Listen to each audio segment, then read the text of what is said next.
Hi everyone. Thank you for joining us for today's webinar, How AI Weaponizes PII, or Exposed PII, to Bypass Traditional Security Controls. This is part of an ongoing monthly webinar series we do here at Delete Me, focused on the latest trends in cybersecurity and privacy. Today's webinar is meant to be an educational discussion, so please feel free to submit questions and we will address them at the end.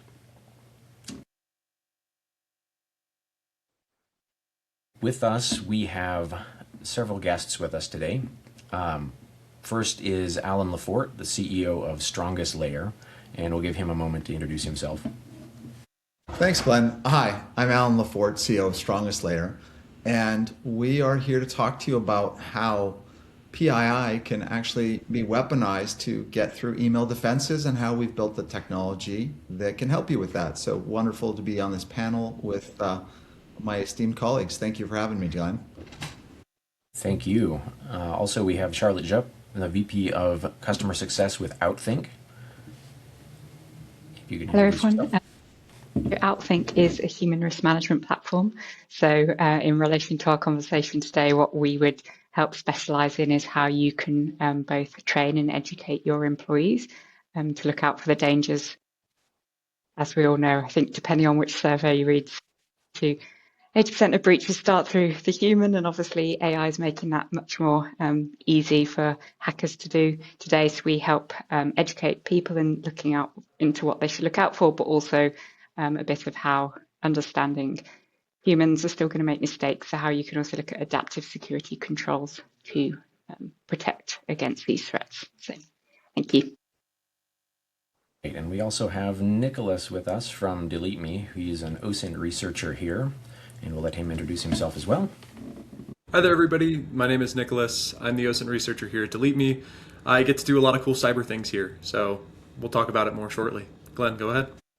And to introduce myself here, I'm Glenn Sorensen, recovering CISO and troublemaker here with Delete Me.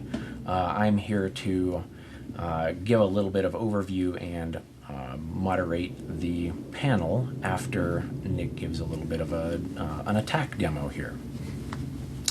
Can we advance the slides, please? Okay, we did introductions. I will give a little bit of a groundwork here, and then we will get into Nick's live demo of how AI is used to weaponize exposed personal information. And then we'll move into the panel discussion with our fine panelists here. All right, next slide, please. I think we've already kind of done this. So I think everybody here is familiar with the three categories of major threat actors here. Nation states get the most attention. They're the most interesting in a lot of cases. They do some of the most sophisticated things and have the resources to do that. Cyber criminals, they are the what I would call maybe moderate to high sophistication, and they typically are just in it for the financial gain.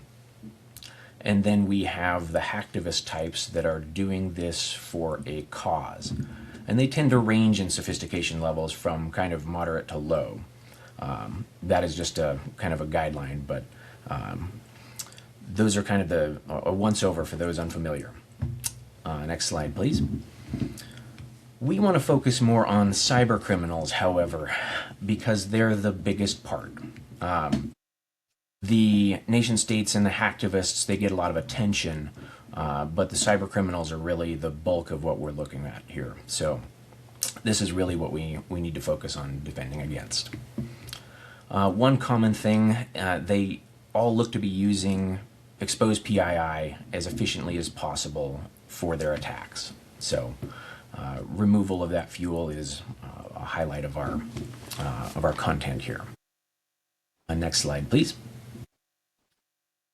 And I want this to be a little bit of an illustration as to the sophistication and maturity of the cyber criminal groups. Think of them more as cyber criminal enterprises. This image is from a raid of a cyber threat actor's office. These people go to work in broad daylight in office buildings like it's a normal job, and it's become a really sophisticated business. So I want everybody to keep that in mind as we go through here. Okay, next slide, please. we want to move into the anatomy of a social engineering attack here. That is really where the exposed PII content here we want to talk about sits and affects. And we're really focused here on the first two boxes there on research and engage, and how the threat actors gather information, find targets, establish trust and make contact, false trust with their intended targets. So we're going to focus there more so than on attack and the exit. Next slide, please. And we also want to talk about modern attacks now in AI flavors and some of the tools in use. Your typical LLMs in Gemini and Claude and ChatGPT. But there are also some attacker-focused tools like Worm GPT. There's now a second version of that. Fraud GPT, which is about social engineering and producing phishing emails and the like effectively. But we also have voice clone models. We have deepfakes. We have the idea of agentic orchestration, which I want to talk about here in some more detail too. These AI agents, they're capable of acting as a team and automating a lot of the collection and targeted attacks. So there's contextual awareness for spear-phishing. There's a contextual information that goes into vishing or deepfakes even. And we want to talk about how this exposed PII and show how this PII serves as the high-performance fuel, and then how AI can kind of leverage this to scale. Next slide, please. And with that, I'm going to turn it over to Nick Olson for an attack demo. Awesome. So while I'm getting the screen share pulled up here, one of the biggest things I want everybody to kind of walk into this with is some of this may seem like common sense. Some of this may seem like, oh, well, the sky is blue, right?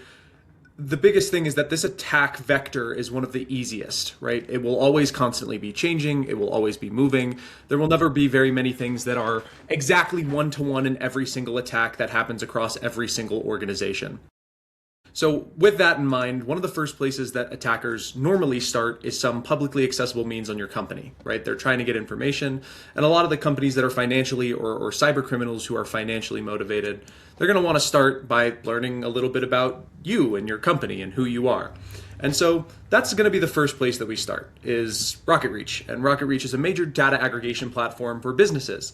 And there's a lot of information that we can already gather here just off the bat. Right? One of the biggest things, this industry down here, it tells us just a general synopsis of what your business is, how it operates, what kind of function you're in.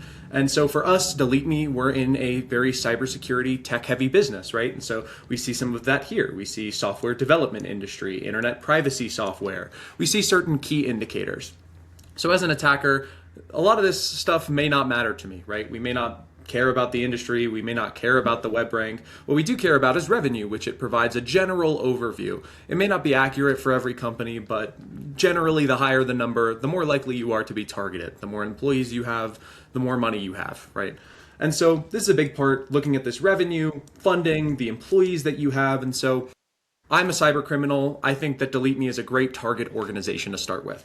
And so on top of providing all of that, technologies. So if we wanted to take the traditional route of just attacking systems and seeing if we can get past not only the human firewall, but the actual firewall, we can get a general idea of what tech is being used and generally processed throughout Delete Me as an organization. So for example, we have JavaScript, we have HTML, we have PHP, we have all of these things that are readily accessible. And a lot of this comes from just general tech stack information, different things, and sourced here.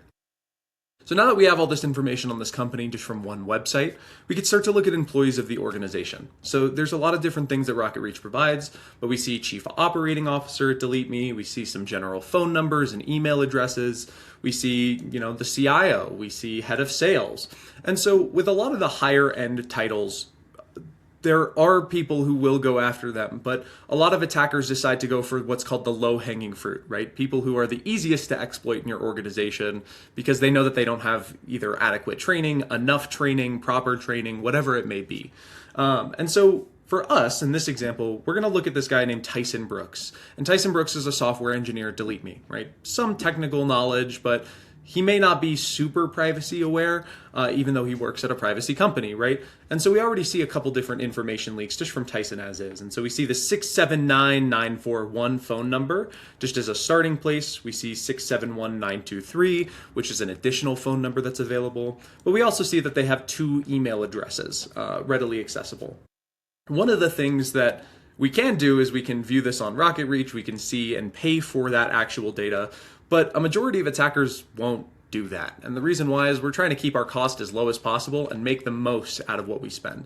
And for a lot of these cyber criminals, especially for those who are working with these states or nation state level actors, a lot of them really don't care about the amount of money it takes per attack. A lot of them will just spend the $5 or $10 that it takes to buy your record. But for most cyber criminals, we're going to try to keep this as free as possible during this demo. And so the next logical step that we can take is moving over to LinkedIn. And so I'm going to actually change to share my full window here, which will be a little bit better. There we go. Awesome. So the first place we're going to start is we're going to start by searching up LinkedIn, right? And so we go to the Delete Me business, we search in Tyson Brooks, and we see that he has a LinkedIn page. And so that's where we're going to start first. We're going to go ahead, we're going to click on it. And we see a lot of different information already readily accessible. We see more profiles for you, people you may know. We also see that his general location is in Douglasville, Georgia. So we're building this profile on Tyson so far. We also could see this contact info, but right now I think that there's other different places where we can go for that. And so we're going to start in different avenues in different areas. And so we see an about section that goes over, I'm a driven self-starter. Here's all the things that I do, right? I love customer service and data analytics. I'm passionate about using both of them, right? We see a resume, and so we click on his resume and we can see that same 678941 number that we found in the very first element in Rocket Reach, but now we just have the end digits, so we could use that as partial confirmation, but we're going to further confirm that later. We also see full work history, so where Tyson worked before Delete Me, what he did. We see that he was an independent consultant as a data typist. We see that he worked at Chick-fil-A restaurants. We also know that his education background comes from high school degrees and a free code camp that he did online, so an online boot camp. But as we scroll down, we can see even more information leaks, right? We see the free code camp thing confirmed down here. He likes some posts from them, so maybe he's interested or at least just affiliated with the organization. But the other post that we see is it's been a while since I've started my role at Delete Me, but I wanted to thank everyone for my software engineering position. And so one of the things that Tyson does is he immediately posts, and he posts his badge here. And so this badge is readily accessible. We can see and kind of mimic that badge in the way that we want to. And as we scroll down, we see even more leaks, right? We see software engineer experience at Delete Me, but he gives his tech stack, right? He starts to develop that profile. And so we know that Delete Me may be using C#. We know that Delete Me may be using Azure App Services. We know that Delete Me may be using an SQL server, right? And so we're building this profile already, not only on Tyson, but on the organization as a whole. And so we can scroll down, we can see some more info, but the next place that we want to navigate to is, now that we have some of these links, as an attacker, we want to confirm them, right? We want to make sure that we know that the information we're sourcing is accurate and true.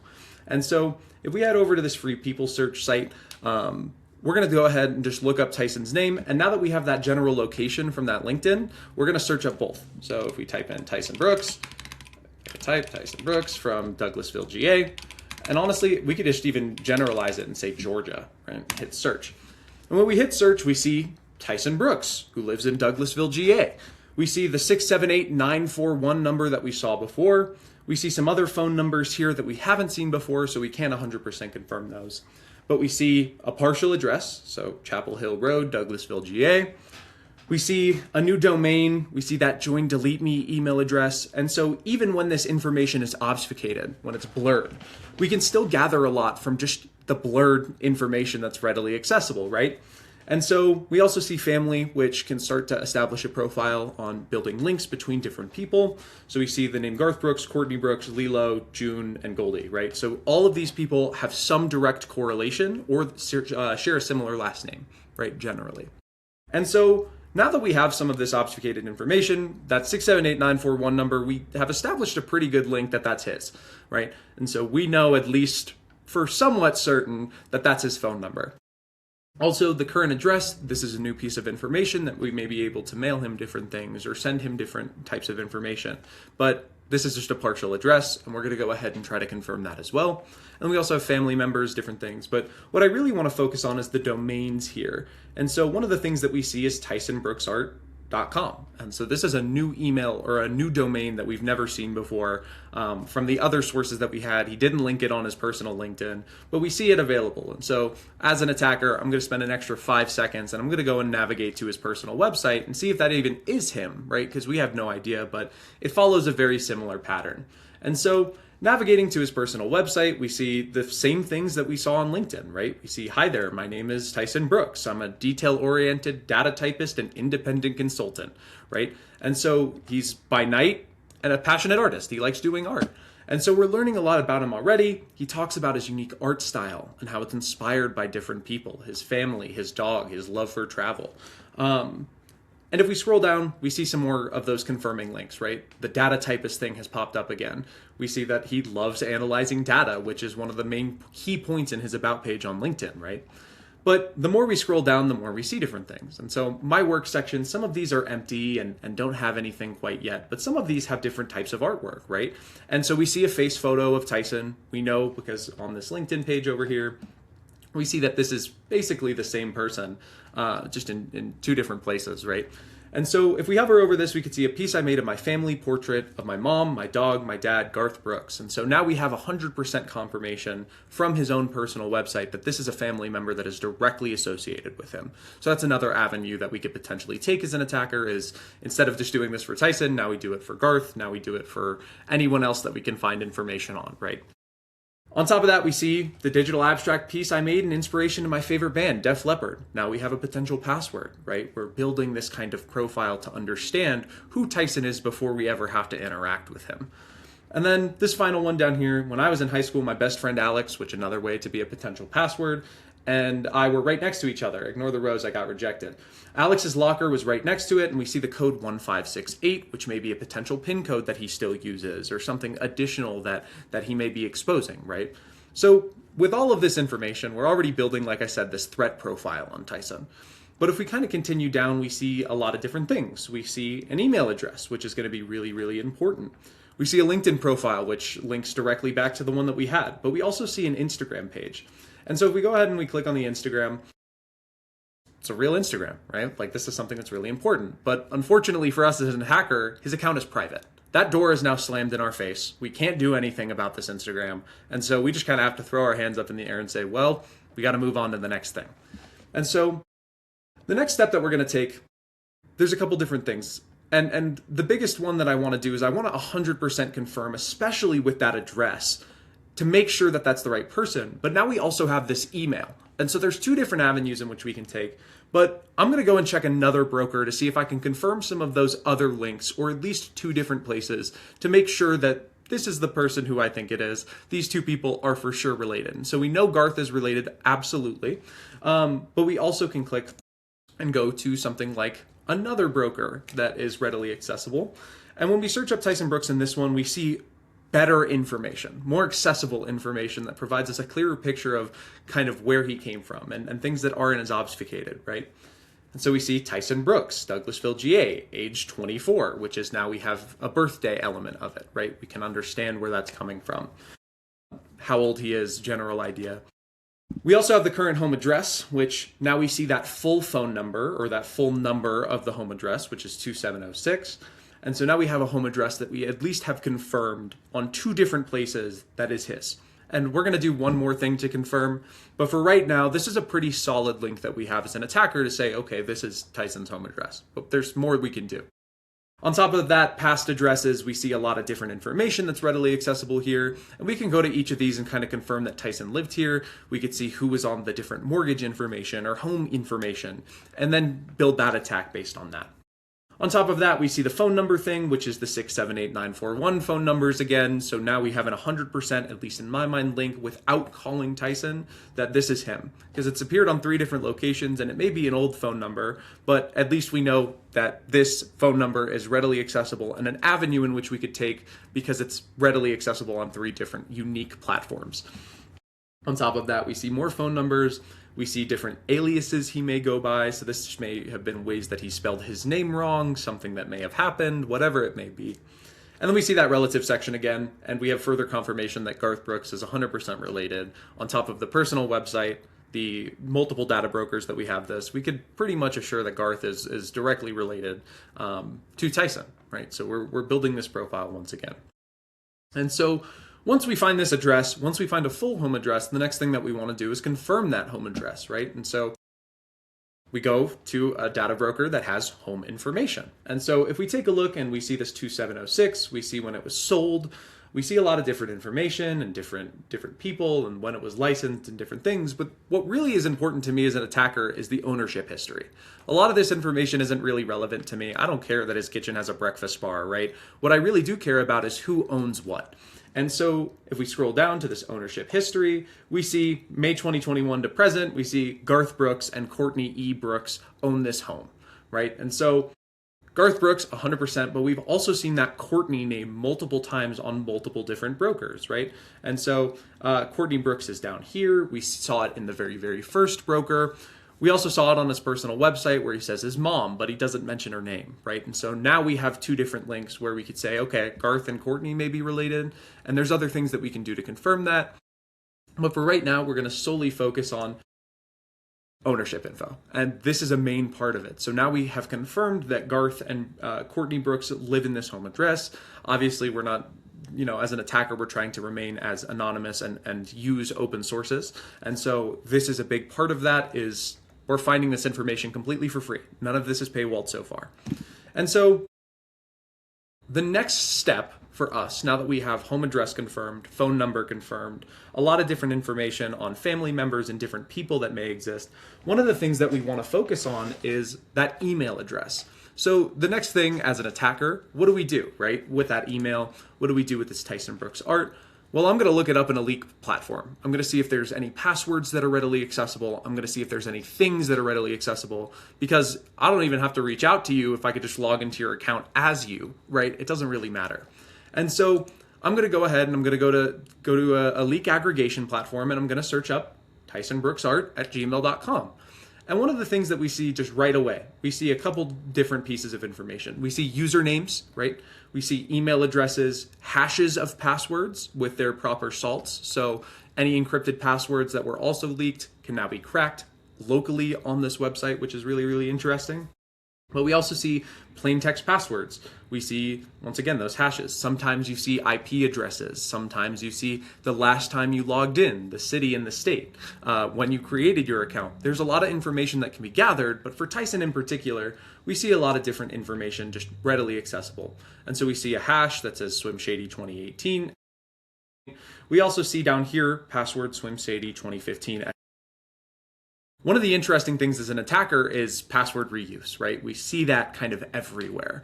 But in both of these leaks, so this one happened in 2019 for a major gaming corporation called Zynga, and in 2019, this was breached, and we see that his password was 2018. Down here, we see that this combo list came out in 2015, and so SwimShady 2015. So what Tyson does probably as an attacker, the next step that I can make is, okay, well, he just doesn't change his password. He only changes the year in which his password is created to avoid those complexity requirements that his organization sets in place, right? And so what I'm going to try to do, I'm going to try to log into Tyson. So now that we have this general idea of Tyson, who he is, what he does, we now have his password, right? Or a general idea of his password. And so as an attacker, I'm going to try Tyson, or I'm going to try this SwimShady password, but instead of 2018, I'm going to try it with 2025. And so if I go ahead and paste that in, and then 2025, change it to that, and hit enter, I'm in. I've made it into Tyson's account without ever having to interact with him, just by learning about who he is through publicly accessible means. And so we see a lot of different information available in this profile as well. We see a Discover card payment, right? So we know that he uses this email address for banking information. We see that same name, Courtney Brooks, pop up again. And so now we have an 100% link that this person is confirmed. We see some, like, he tried to opt himself out of some different data brokers, but clearly he didn't do enough. We also see that he has a direct message from the CEO of the company, right? to his personal inbox. And that creates a lot of issues because now he can directly message the CEO through this email, and it's a trusted source. We've basically at this point completely bypassed the human firewall, right? We don't even need to have any sort of element with, oh, I'm going to hack Tyson, I'm going to go and do this thing. No, we found all of this information just by searching up Tyson on publicly accessible means. And so as an attacker, right, we just tried to send him an email just to see if anything would work, right? And this was someone else who was at a different desk, because we know that 9 to 5 operation like Glenn showed in the beginning. We know that there's many people who are working on attacks like this all at the same time.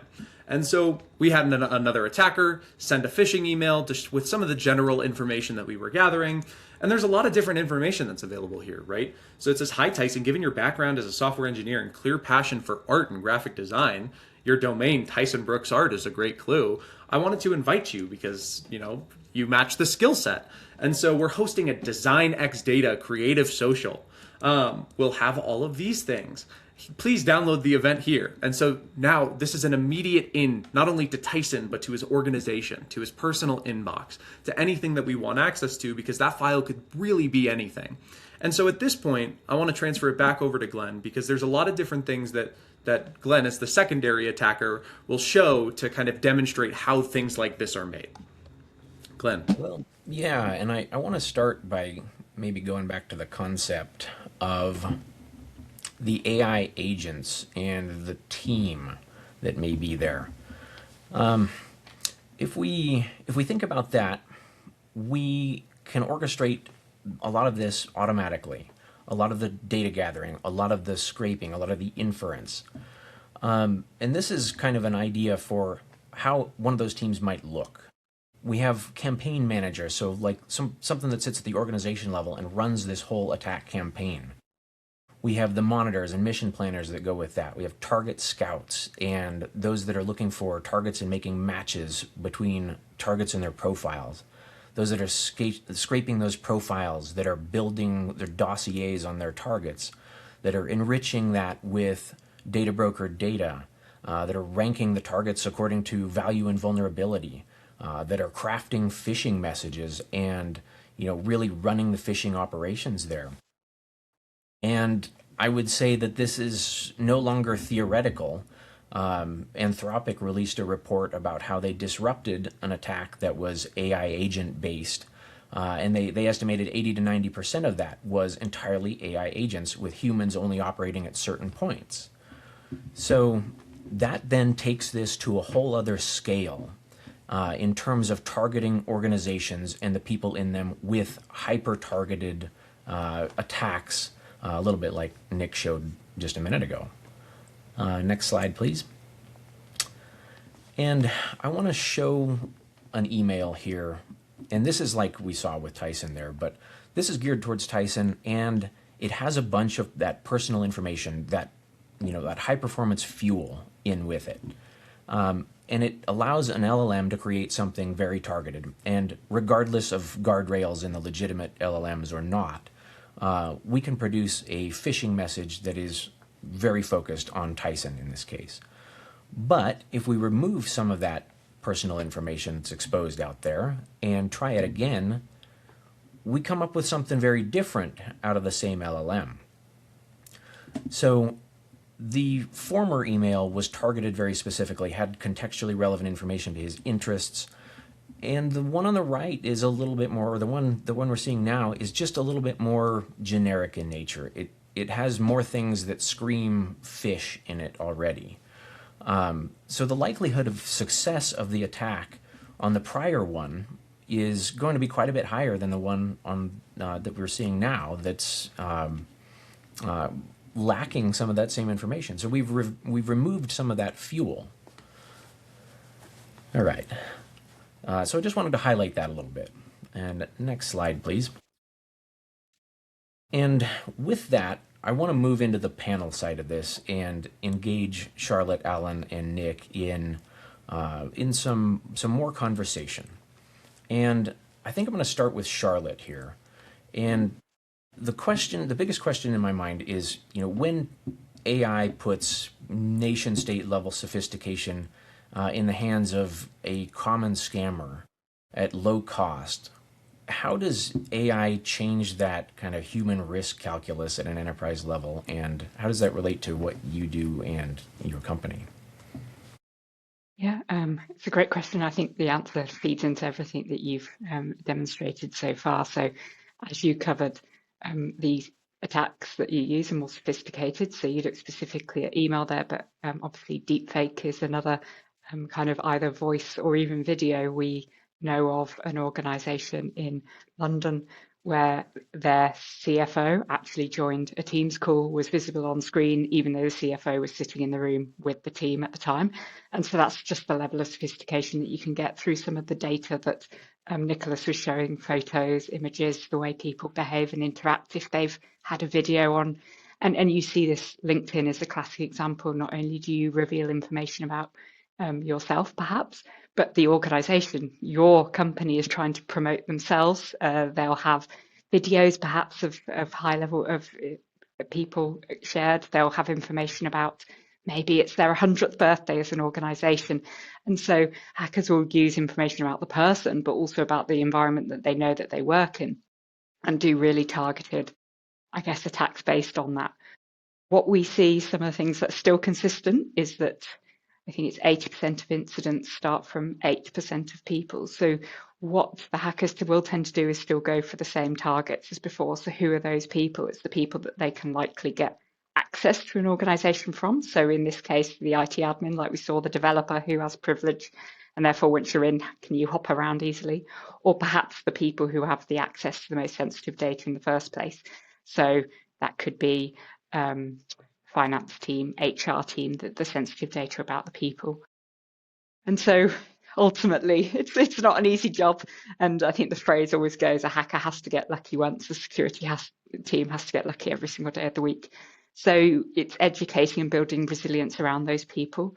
But as I said in the introduction, understanding people are human. People will always make mistakes. You've got in your organization, you'll have a massive variety of people who work in cybersecurity every day and think that second fish that you showed, oh, that's really basic. But then to other people who aren't on a computer every single day, actually, that is something that could catch them out. So it's understanding kind of those different risk portraits of the people in your organization, who is most susceptible and why, but also who you need to protect, and protecting those people where if they were to be breached, they could cause the most damage through perhaps no intended fault of their own.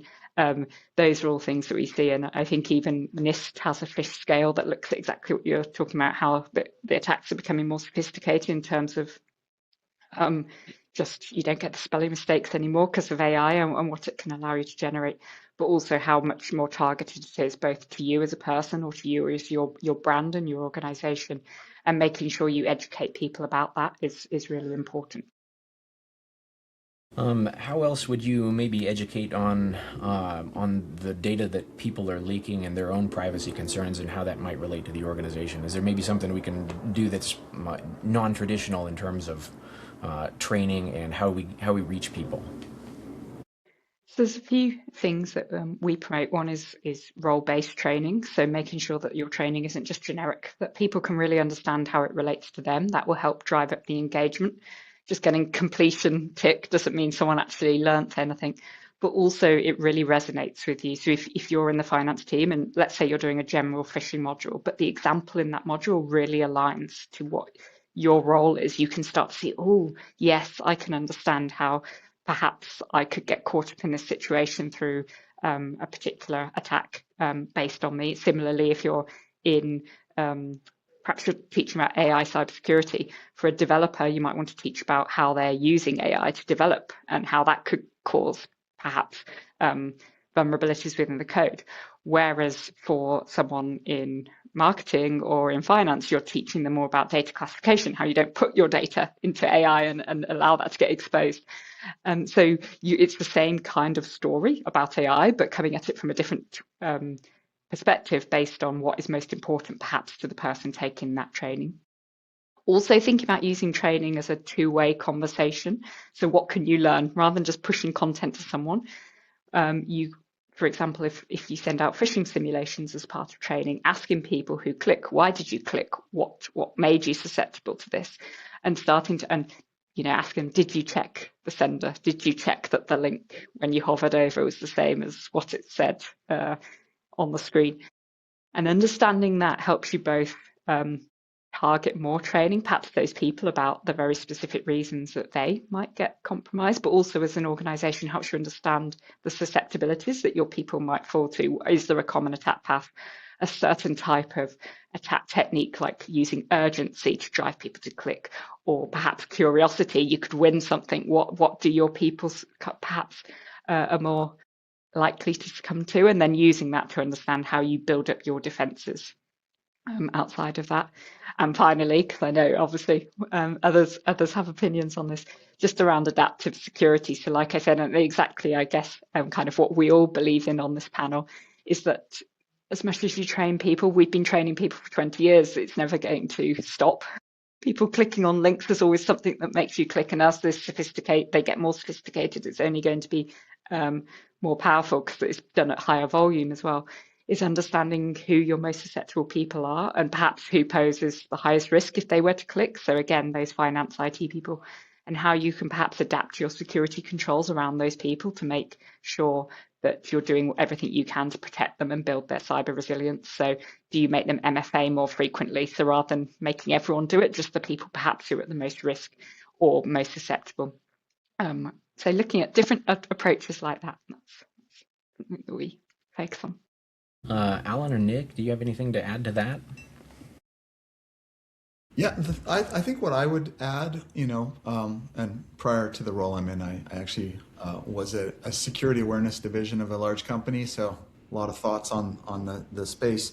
But what I think I've seen most in this world of AI crafted phishing emails is we have to show a lot more grace to employees. We argue that we need an AI to catch an AI. So if you need an AI to catch an AI, a super thinking machine, is it fair to ask an employee, a receptionist, why did you click on that? If it was good enough to fool the systems that leverage AI, why would you take an employee that's not technical and berate them for clicking on something that fooled them, right? So I think I saw a trend of a lot of punitive security awareness campaigns. Definitely. Where if you failed 3 fish, you got fired, et cetera. I think we have to just throw that thinking in the trash. It's not fair to anyone. And I think we should be asking about teaching them no longer about techniques, but about higher level concepts like, what is the intent of this email and is that reasonable? Is my CEO asking me to give him an envelope of gift cards by 5 o'clock and telling no one reasonable? And if you frame it differently, then you start saying, you use the things that humans are good at, common sense, not finding technical indicators. And I think that's a shift we have to make.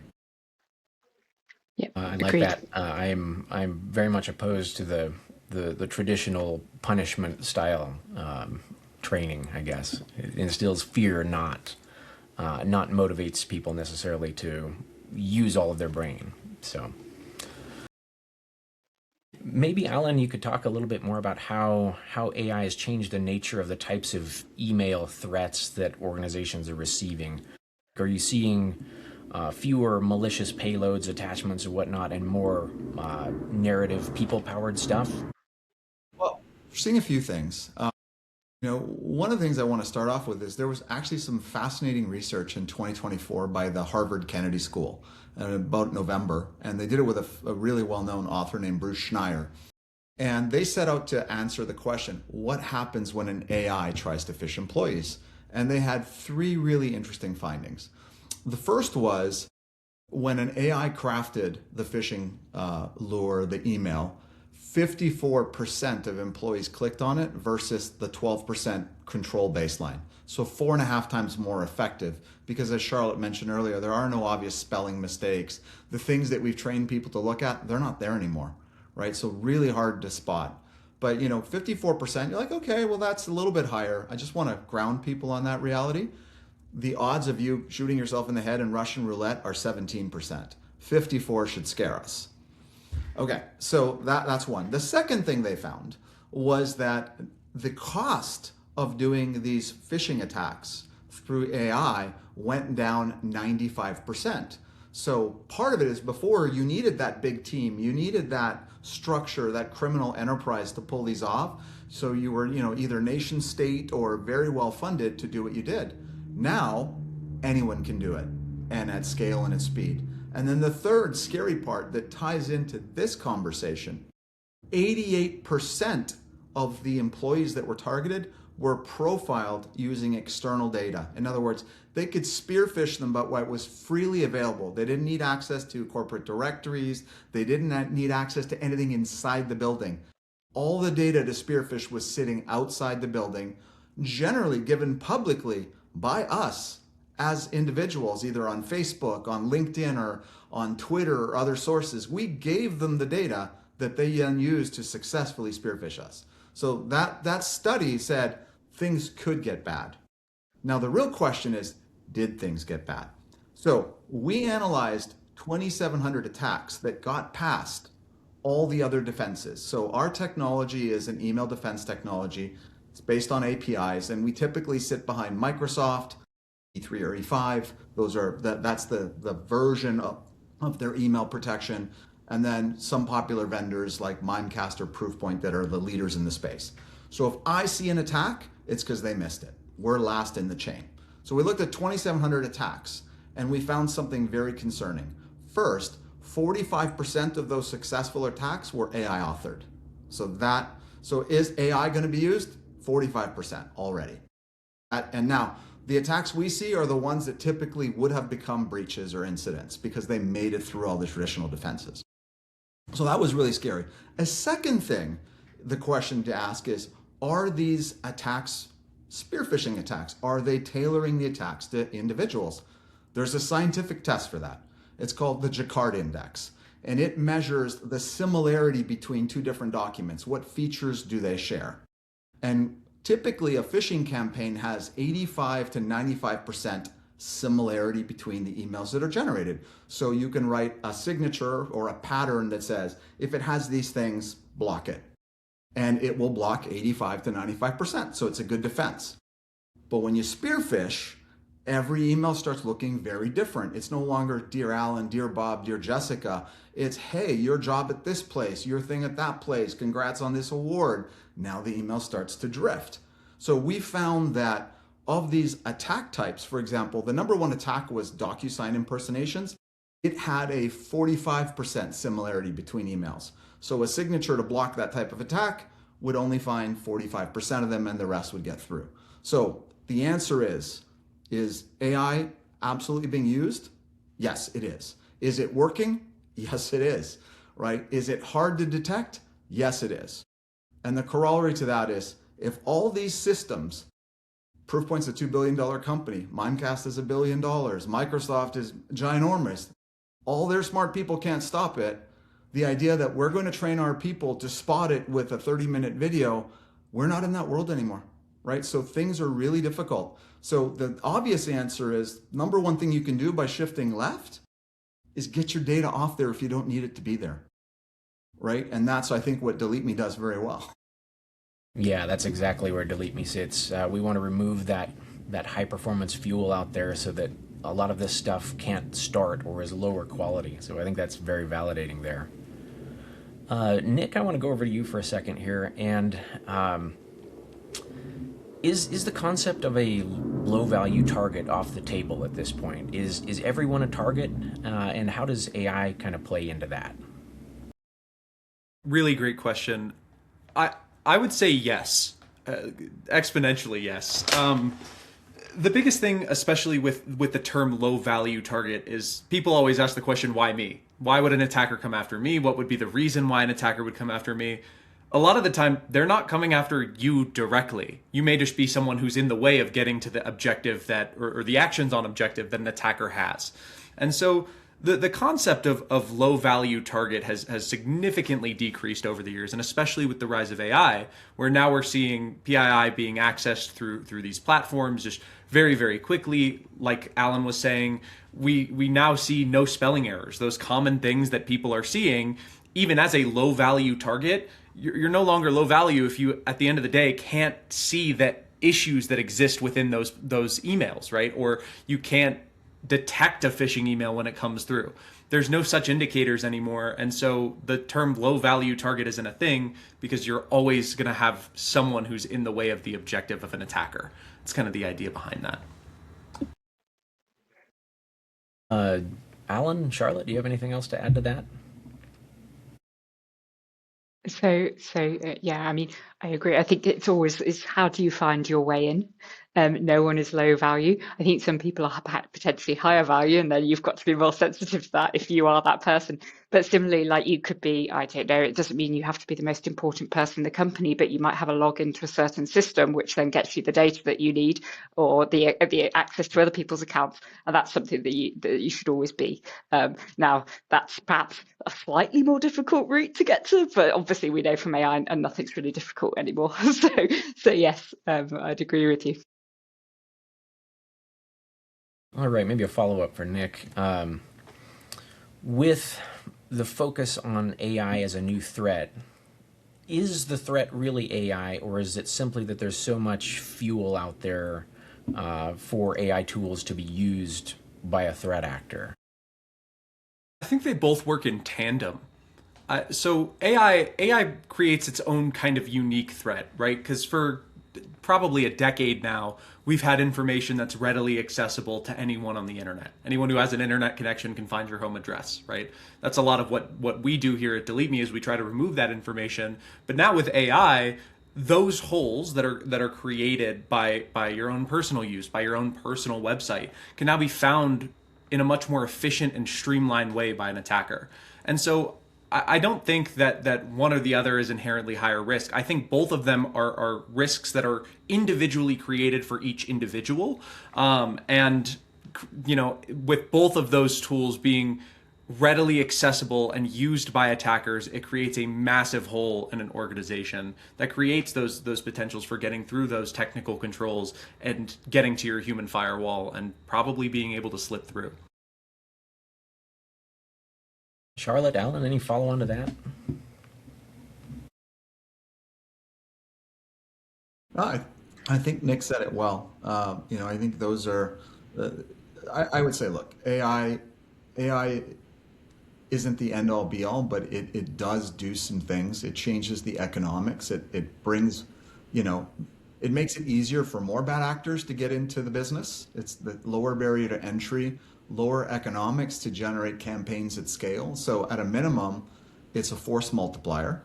And I would say the second thing it's doing is it's allowing people that are not great at something to look like they're great at something. So that, again, speaks to raising that bar on that sophistication means that, some more of that stuff will be coming at you, more of it will get through. And so I think the implications are, can you handle that increase in volume and sophistication? And if you weren't keeping up today, then you kind of need to really think about what are you going to do tomorrow, because it's going to get worse. All right, we're getting close to audience Q&A here, but I wanted to ask real quick for Alan and then Charlotte and then Nick to offer up any parting thoughts or anything they'd have us remember here. I guess parting thought for me is, as we said, attacks becoming more sophisticated.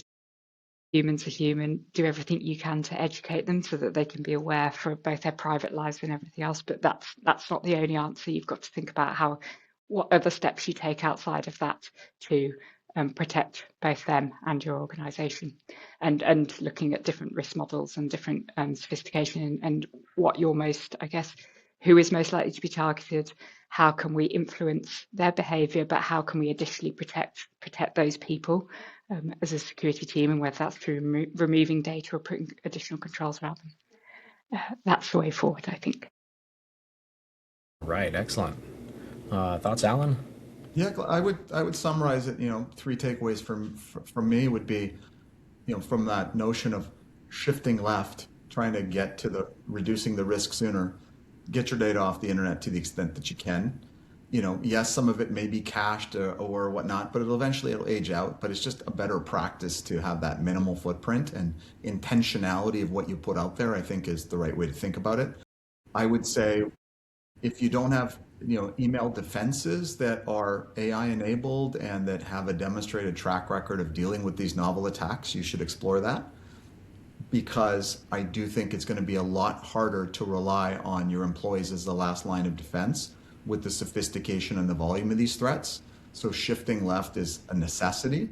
I think you still have to train people, you still have to make them aware, but relying on them as a meaningful control, I think in the age of AI is not a great idea, and you have to shift left. So that would be my parting thoughts.